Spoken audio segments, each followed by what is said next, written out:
A big welcome to all our sub-branch members who are watching this online broadcast. I'm Jarvis Ryan, the branch president of the Northern Territory Australian Education Union, and I'm talking to you today briefly about why our executive has recommended that we vote yes to the offer put before us by the Commissioner for Public Employment.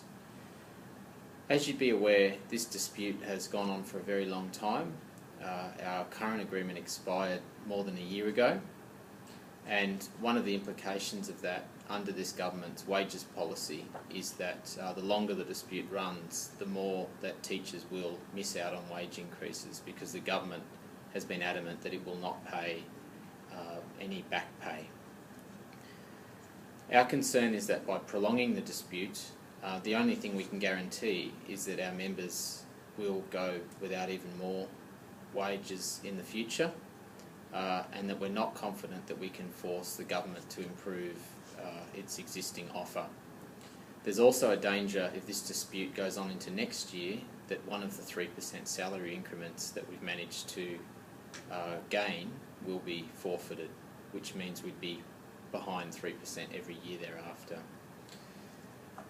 The offer that we've received from the OCPE this time is not substantially different to the one we rejected in June of this year. The major improvement we've secured is that the proposal to shift 2 days of professional development into the stand-down period has been withdrawn, which means PD arrangements will remain as they are. If you vote yes to this offer and a majority of employees vote yes, what it will mean is that all teachers will get a pay increase of 6% before Christmas, with 3% backdated until the 1st of September this year, with further 3% increments in October of 2015, followed by 3% in October 2016, with the agreement expiring in October 2017. So it would be a 3-year agreement with increases with compound interest of a little over 12%. Now, a common refrain throughout this dispute has been that it's not about pay.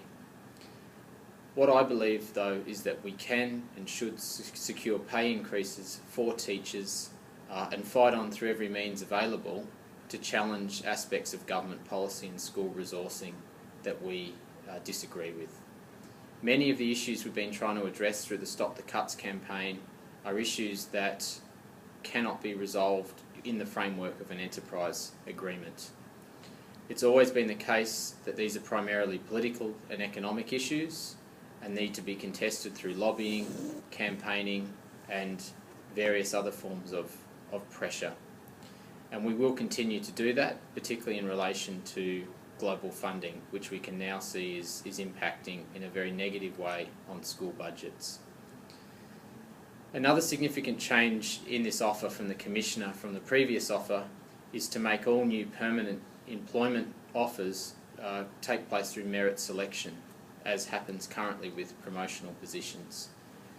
We have concerns about this, but we've sought guarantees that we will be able to have input into the permanency policy, and the Department has so far upheld their end of the bargain in that regard, and will continue to work constructively with the Department on making sure that merit selection is meritorious and that the process is fair.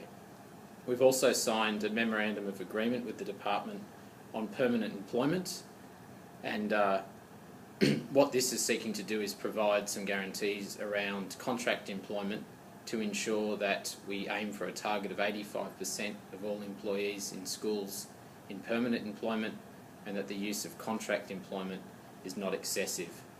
Copies of the MOA have been sent to sub-branches. What I'd recommend that you do is look at the AEU website and the Commissioner's website for more information on the offer, or that you contact the office here at the AEU if you have more questions. What I'd say in summary is that we've tried to come up with the best deal we can in a very difficult environment. This is a very difficult time for teachers and educators, and a difficult time for public education in the Northern Territory. It's difficult to win advances in our working conditions, so what we've sought to do is to minimise any losses in working conditions, to secure a pay rise and to say that we will fight on over issues of school resourcing and government policy. We urge you to endorse this offer and encourage your colleagues to vote in the electronic ballot, which will open soon. The offer and the explanatory notes, as I said, will be available at the OCPE website. You can also get more information at the AEU website. What we'd ask sub-branches to do after you've viewed this video is formally debate the motion on whether to accept the offer. The wording of the motion has been provided to you by email. It says that this meeting of AEU members endorse the new enterprise agreement offer by the Commissioner for Public Employment. We ask that each sub-branch move and second the motion, debate it if necessary, and vote on it, and send the results to the AEU office. Make sure your voice counts. Thank you.